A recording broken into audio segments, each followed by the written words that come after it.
كي سرحي كي زعري كي رخمي كي فحتري كي تقالسي كي مكته حدا يلنز تعوت سلازن سرح نسرح نسرح نسرح سرح كبرت يونس سلام تخطات التنايس channel كمي كان يقوم كمي تخونو سنة كتكونو نايوتر من يوتيو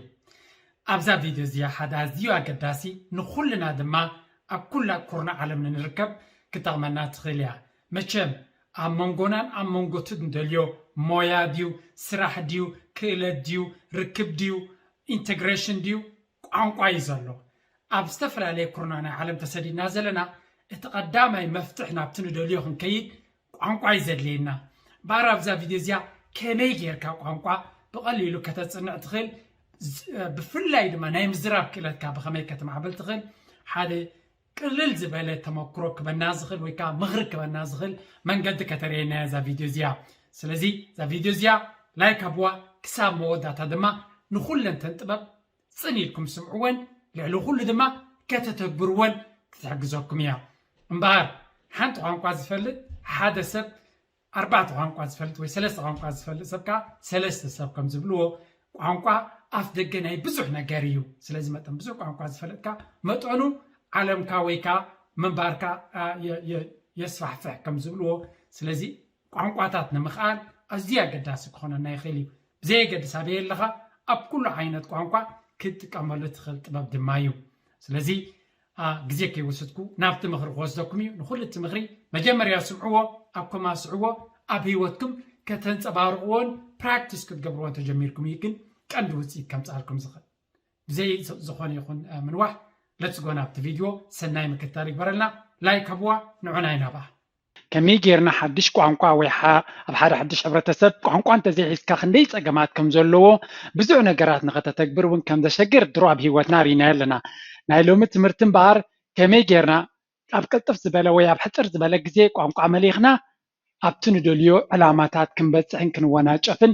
ንኽእል ትብል ኣርእስቲ እያ እሞ ዝተፈላለዩ ምኽርታት ከብየ ቀጥታ ናብ ተቐዳመይቲ ምኽሪ ቁፅሪ ሓደ ምስጢር ናይ ዝኾነ ቋንቋ ንምሓዝ ተድልየና እንታይ እያ ብዝኾነ ይኹን ኣይትገደስ ኣይትሕፈር ኣይትሰከፍ እዚኣ ተቐዳመይቲ ምኽሪ እያ ዝሓፍር ሰብ ቋንቋ ክሕዝ ኣይክእልን እዩ ዝፈርህ ዝስከፍ ከይጋገ ዝጠራጠርን ዝፈርህን ሰብ ቋንቋ ክሕዝ ኣዝዩ ዘሸግሮ እዚ ድማ ካልኣይ ሳልሳይ ቋንቋ ትፈልጥ እንድሕር ኮይንካ ብቐሊሉ ትፈልጦ ካብ ተመክሮኻ ዝሓለፍካዮ ነገር እዩ ምክንያቱ ነቲ ቋንቋ ክትለምዶ ከለካ ክንደይ ሎሚ ደሰቓካን ዋዛ ጌርካ ተቕርቦም ጌጋታት ትገብር ነርካ ንዑ እንተዘይትገብር ግን ኣይምኽኣልካዮን ሶ ነቲ ክትመሃሮ ደሊኻ ዘለኻ ቋንቋ ስብርብርብርብር ኣብሎ ዋዕዋዕ እንተቢልካዮ እውን ዝሓተካ ሰብ የለን ምክንያቱ ቋንቋ ትለምድ ስለ ዘለኻ እምበሽ ቋንቋ ካልእ ቋንቋ ዝተምሃረ ሰብ ክትጋገን ተሪእካ ወይ ክትፍትን ተሪእካ ብጣዕሚ ዝፈትወካን ዘድንቐካን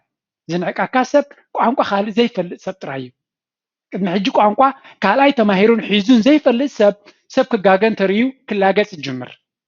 እዚ ሕጂ ኣብ ብዙሕ ቦታታት ይርአ ነይረ ኣብ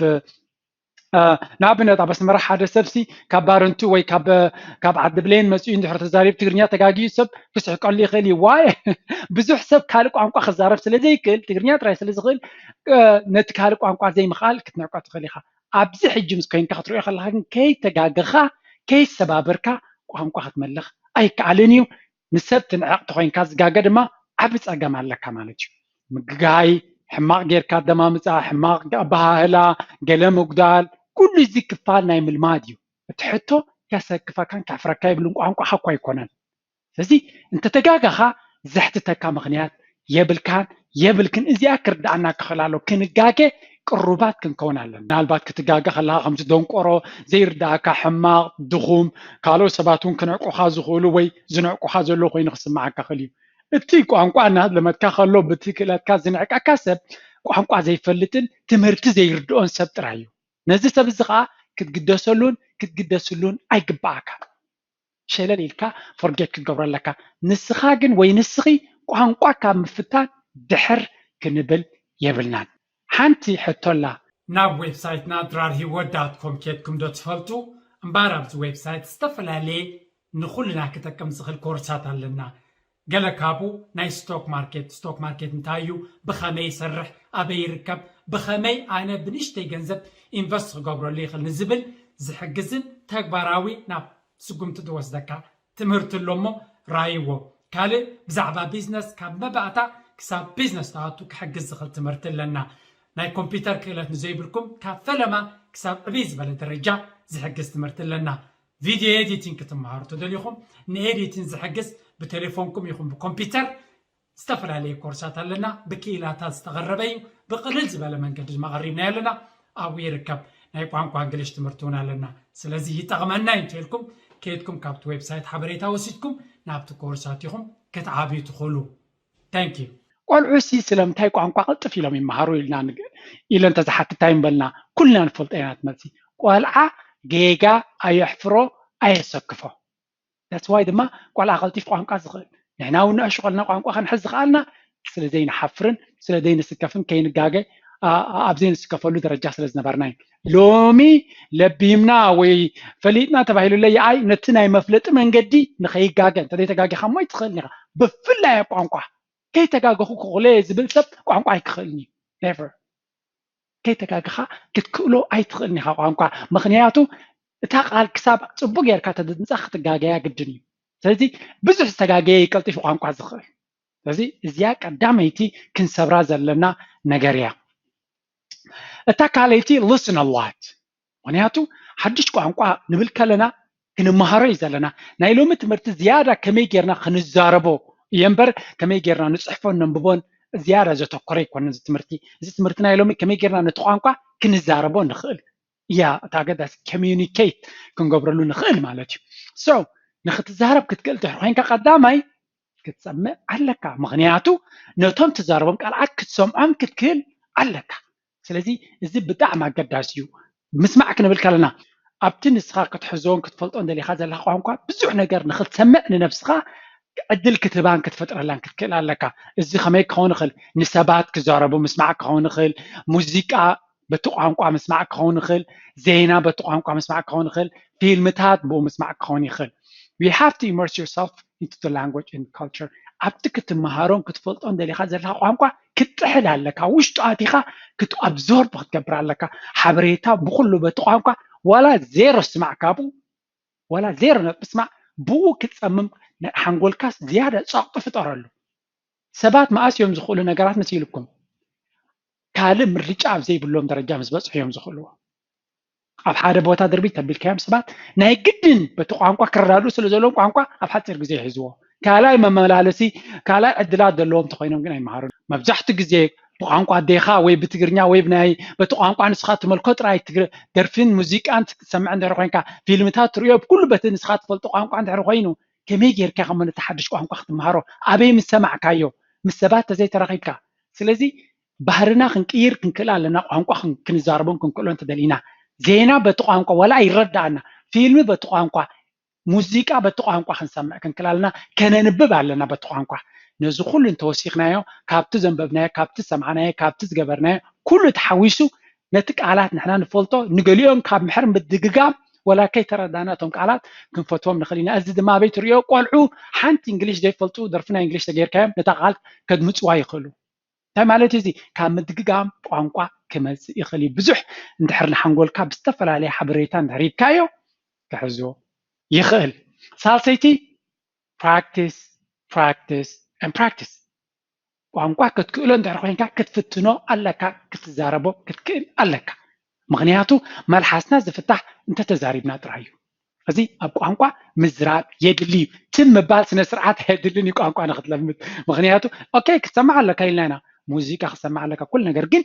ማዕረ ትሰምዖ ዘለካ ንክትዛረብካ ኣፍካ ክትከፍት ክትክእል ኣለካ ምክንያቱ ኣብቲ ኣፍካ ምኽፋት እዩ ቋንቋ ምኽኣል ዝመፅእ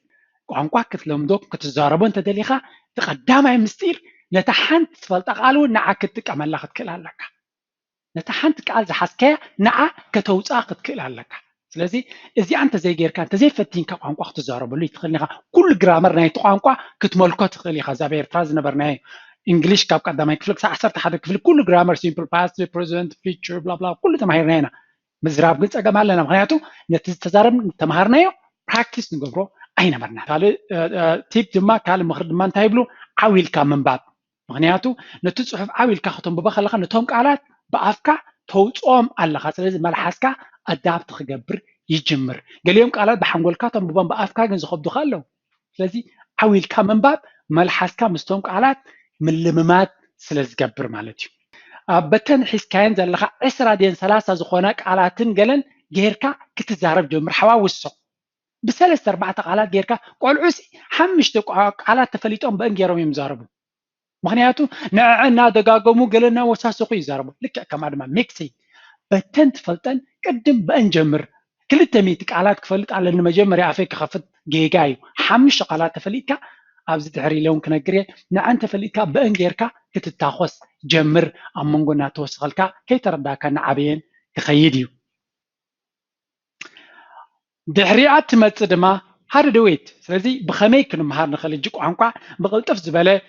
ንክንዛረበሉ ክሕግዙና ዝኽእሉ ሜላታት ካብ ሓደ ዓቢ ክኢላ ዝመፀ ምኽሪ እዚ ድማ ቀዳማይ ኣብታ ቀዳመይቲ ወርሒ ወይ ኣብቲ ቀዳማይ ግዜ ናይ ቋንቋ ንምሃረሉ what is this ኣብዚ እንታይ ክንምሃር ኣለና ሓደ ሰለስተ ኣርባዕተ ኣገደስቲ ነጥብታት ክንፈልጥ ኣለና በቲ ቋንቋ ክንምሃረሉ ንደሊ ዘለና ጀርመን ድዩ ፍሬንች ድዩ ስዊዲሽ ድዩ ኖርዌጅን ድዩ ዳች ድዩ ብዘይ ገድስ ናይቲ ቋንቋ እንግሊሽ ድዩ ኦፍ ኮርስ ኣገደስቲ ሕቶታት ኣለዋ ንሳተን ከዓ ክንፈልጠን ዘለና ክንደይ ዕድሜኻ ካበይ መፂኻ እኳ ፅቡቅ ዝኾነ ተን ኣገደስቲ what is this እንታይ እዩ እዚ ምክንያቱ ነገራት ክንሓትት ኢና ዝንታይ እዩ እንታይ ክንብል what is this was is this ብጀርመን ተኮይኑ ማለት እዩ ብፍሬንች ከምኡ ድማ በቲ ንስኻ እዚ እንታይ እዩ ትብል ቃል ክንፈልጣ ክንክእል ኣለና ነዚያ ሰንተንስ እዚኣ ፅሒፍና ንሸምድዳ ምክንያቱ ንካልእ ሕቶታት ንክንሓትት መታን ክትሕግሰና what is this ክንብል ኣለና እንደገና how do you say that ከመይ ጌርካ ነዚ ነገር እዚ ተድምፆ ወይ ትብሎ how do you say that እዚን ሰለስተ ሕጂ ዝርየግረኩም ዘለኹ ነቲ ቋንቋ ንኽትመሃር መንገዲ ዝገብራልካ መሳርሒ ነገራት እየን ስለዚ ሳልሰይቲ I don't understand ኣይተረዳእንን ከመይ ጌርካ ትብሎ እንታይ እዩ እዚ ዝብላ ሰለስተ ንኣብነት እዚን ሰለስተ ሙሉእ ሓሳባት ብዙሕ ናይ ቋንቋ መንገዲ ካልእ ሰባት ንክሕግዙና ንዕድሞም ኣለና በዚን ሰለስተ ጥራይ ምፍላጥና ታይሳ what is this እዚ እንታይ እዩ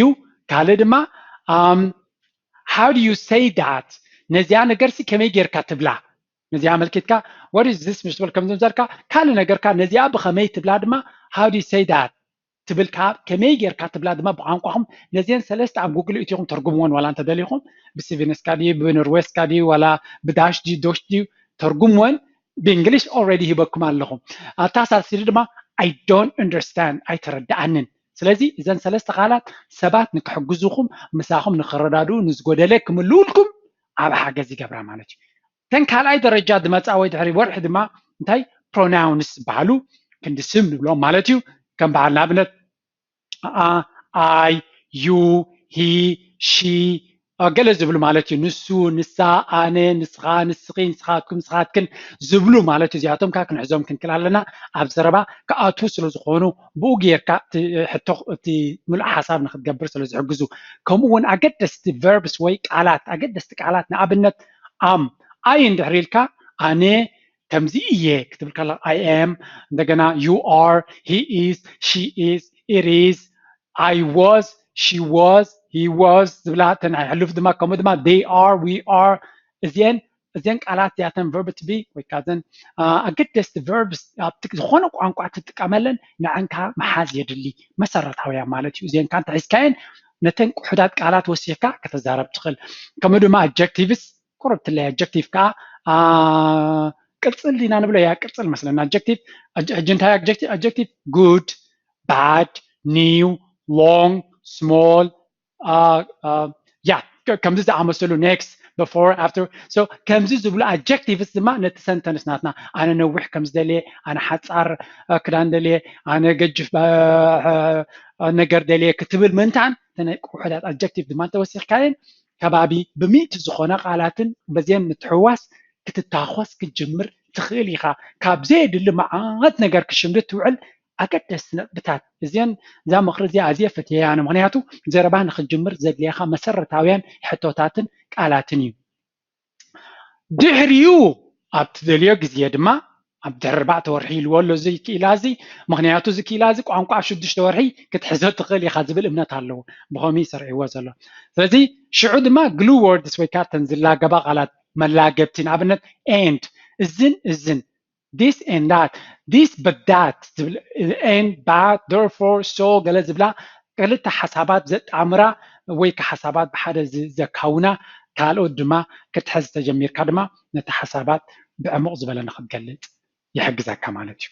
تاناي مودة تمخرنا يلوم دم ناي قانقا أبو وي ولا دحز انتاي يخسو نابنت قال عك مهار كله انتاي يزقبر أبتاكزو مسجولي مسبو ناي بينهم عينت ناي مزرراب كيلت هاللوم كالي سبا يردوني تو قانقا إذا قال عاجن مسولودو كردادا لو زغل من قدات ريلو انتاي مالتيو اتكلت مهار كلها زخونه سب كرداكا يكل تشغراتكا حدا سب بقليلو مستعللو انتلكا نسو كردالكا يغلي تيغاتاتكا ግን እቲ ከምዚ language parent ዝኸውን ወይ ዝሕግዝ ሰብ ሓደ ክስዕቕ የብሉን ካልኣይ ክንዕቕ የብሉን ሳልሳይ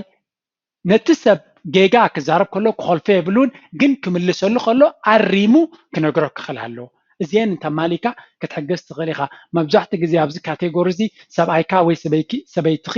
ሰበይትኻ ፅቡቕ ክሕግዙ ኣይክእሉን እዮም ዝበሃል ምክንያቱ ምስቲ ካልእ ነገራት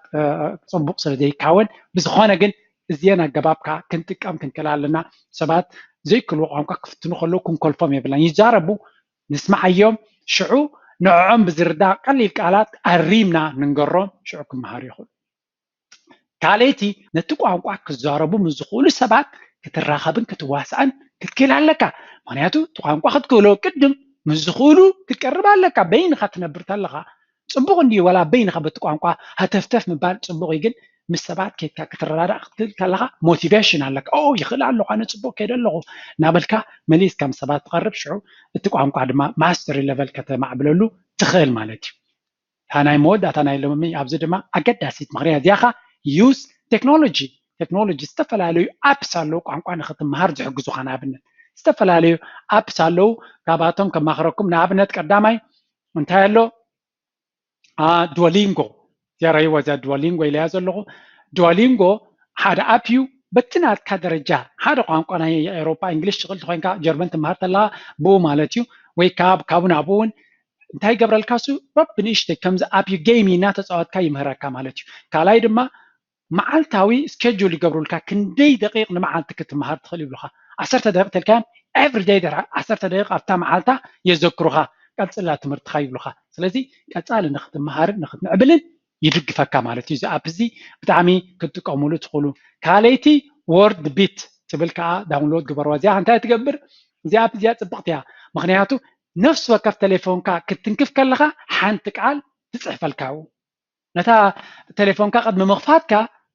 تقال تفلت انتي مخانه ترجمه بتقانقا سخت مارز دلها سلازي كندي غزي معالت تتنكف يفلالي بزح قالات كتسمع اجل علىك بزح قالات نختفلت أجل لك حانت بتعمل كرياتيف زخانات أبيا زيادة ما نتنات كاتمرتي كتحجز الكاتخل كاله جرامرلي زبالالو إذا كان نخدم مهارلي كون زيادة نختحجز له كتصحف كله زخانة تكست كرمال كان كأريال كان زخل عينة أبيو كمون ميمرايز بحالون أبالو كتمهارولون كتعبيولون تخلو مالتي